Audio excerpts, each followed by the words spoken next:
नमस्कार दोस्तों, मैं आपका सीएम मनप्रीत सिंह। आज मैं एक नई वीडियो लेके आया हूँ जिसमें हम बात करेंगे एनपीएस के बारे में। एनपीएस की फुल फॉर्म कहती है नेशनल पेंशन स्कीम। आज हम इस वीडियो में बात करेंगे कि नेशनल पेंशन स्कीम में क्या क्या बेनिफिट हैं, क्या चेंजेस आए, हमारे बजट में कुछ चेंजेस आए थे एनपीएस में, और ओल्ड टैक्स रजीम में और न्यू टैक्स रजीम में क्या क्या बेनिफिट मिलेंगे एनपीएस के, और ये किन किन एम्प्लॉयज़ पे को बेनिफिट इनका मिलता है, चाहे वो गवर्नमेंट हो प्राइवेट हो। तो ये सभी चीज़ों की चर्चा हम इस वीडियो में करेंगे। तो हम बात करते हैं बजट चेंजिंग में। जो फाइनेंस बजट 2024 आया था उसमें गवर्नमेंट ने कुछ चेंजेस किए थे एनपीएस के बारे में।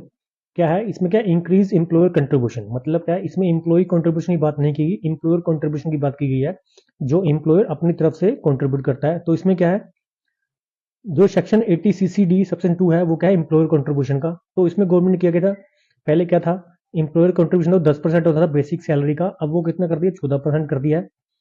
इसका मोटिव क्या था गवर्नमेंट के, तो इसका मोटिव था कि दोनों, चाहे वो प्राइवेट सेक्टर एम्प्लॉय हो चाहे गवर्नमेंट सेक्टर एम्प्लॉय हो, दोनों को सेम कर दिया है। मतलब अब 14% कॉन्ट्रीब्यूशन होगा, चाहे वो प्राइवेट सेक्टर का एम्प्लॉय हो चाहे वो गवर्नमेंट सेक्टर का एम्प्लॉय हो। अब एम्प्लॉयर उनका 14% कॉन्ट्रीब्यूट करेगा। तो ये जो 14% कॉन्ट्रीब्यूशन क्या है, ये सिर्फ न्यू टैक्स रजीम में मिलेगा, ओल्ड में 10% ही है। तो न्यू टैक्स रजीम में क्या है, अगर क्या है एम्प्लॉय न्यू टैक्स रजीम में ऑप्ट करता है तो उसको 14% कॉन्ट्रीब्यूशन मिलेगा एम्प्लॉय की तरफ से। तो ये चेंजेस किया गया था बजट में। तो इसके आगे क्या है, तो हम बात करेंगे कि अब कौन कौन से सेक्शन है एनपीएस के। सबसे पहले क्या है, 80 CCD सबसेक्शन 1 एम्प्लॉय और सेल्फ कंट्रीब्यूशन। मतलब क्या है, जो एम्प्लॉय होता है वो अपना सेल्फ कंट्रीब्यूशन करता है, मतलब एम्प्लॉय अब खुद का कंट्रीब्यूशन करता है।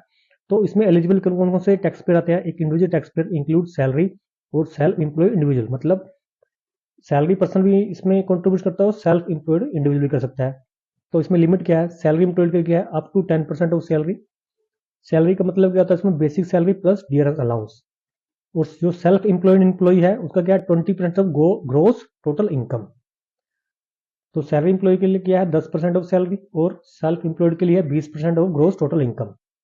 तो ये जो 80 CCD सबसेक्शन 1 की लिमिट है वो क्या है 80C के अंदर इंक्लूड होती है। मतलब क्या है, जो 1.5 लाख की, आपको जैसे पता है कि 80C में 1.5 लाख मिलता है, और 80C में दूसरी डिडक्शन भी मिलती है, जैसे पीएफ की मिलती है, आपने कोई म्यूचुअल फंड में परचेज किया है म्यूचुअल फंड की मिलती है, आपने कोई अपने बच्चों की फीस भरी है वो है, आपने कोई हाउस लोन है उसका प्रिंसिपल पेड किया तो वो 80C में अंदर आता है। तो ये 80 CCD सबसे बना है, ये भी 80C में ही कवर होती है। मतलब क्या है, मैक्सिमम डिडक्शन आपको 80C प्लस 80 CCD सेक्शन 1 की 1.5 लाख की मिलेगी।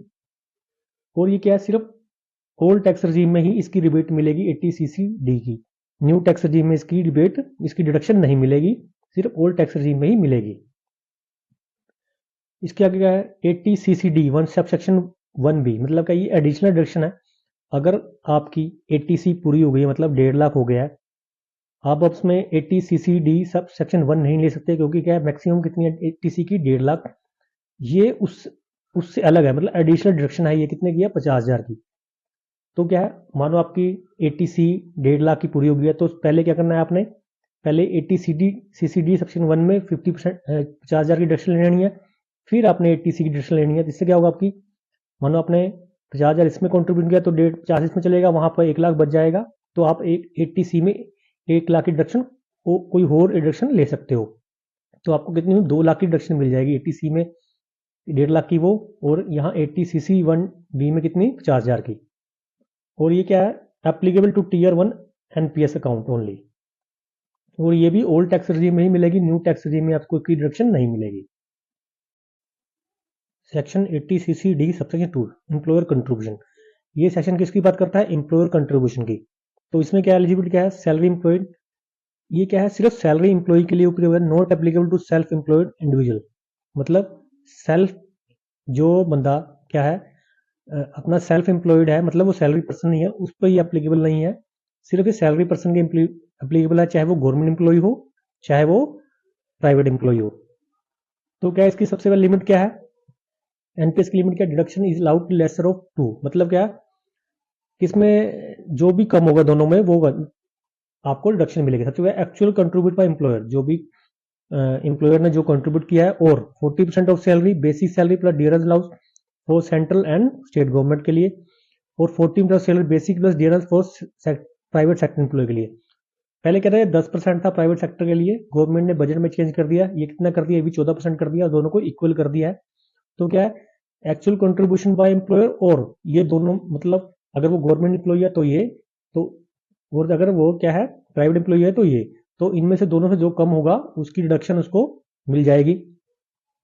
और क्या, this deduction is not part of 150 lakh under ATC, मतलब ये क्या, ये एटीसी के अलावा है, मतलब अलग डिडक्शन मिलती है ये, क्योंकि ये एम्प्लॉयर कंट्रीब्यूशन है, एम्प्लॉय कंट्रीब्यूशन नहीं है, तो इसकी डिडक्शन अलग मिलेगी। और क्या, अलाउड ओनली ओनली किस में अलाउड होगी, ये दोनों में, चाहे ओल्ड टैक्स रिजीम हो चाहे न्यू टैक्स रिजीम हो, ये दोनों में अलाउड होगी। टैक्स ट्रीटमेंट और विड्रॉ, मतलब अगर एम्प्लॉय क्या है अपना एनपीएस अकाउंट विड्रॉ कराता है तो उसमें क्या है 60% of corpus withdrawal on maturity is tax free under section 10(12)(a) of income tax act, मतलब जब भी वो अपना एनपीएस विड्रॉ कराता है मैच्योरिटी पर, तो उसका क्या 60% उसका टैक्सेबल जो पार्ट होगा वो टैक्स फ्री होगा, और जो 40% पार्ट होगा वो क्या है, उसको एक एनुटी परचेज करनी पड़ेगी, और जब भी वो एनुटी भी मेच्योर होगी तब वो टैक्स फ्री होगी, बट जो एनुटी की इनकम होगी हर साल वो क्या होगी, वो रिसिप्ट बेस पे हर साल टैक्सेबल होगी। मतलब क्या 60% वो एकदम निकलवा सकता है तो वो सारा एग्जाम्प्ट है, और जो बात 40% बच गया उसकी को क्या एनुटी परचेज करनी पड़ेगी, और जब वो भी मेच्योर होगी तो भी वो टैक्स फ्री होगी, उस पर कोई टैक्स नहीं लगेगा। बट हाँ, अगर एनुटी से कोई इनकम मिलती है तो जिस साल वो एनुटी इनकम रिसीव होगी तो उस साल वो रिसिप्ट बेस पे टैक्सेबल होगी हर साल। आपको मेरा वीडियो कैसा लगा प्लीज़ शेयर करिए, सब्सक्राइब करिए। अगर आपको भी कोई इससे रिलेटेड कोई क्वेश्चन है प्लीज़ मुझे कमेंट कर सकते हो। Thank you.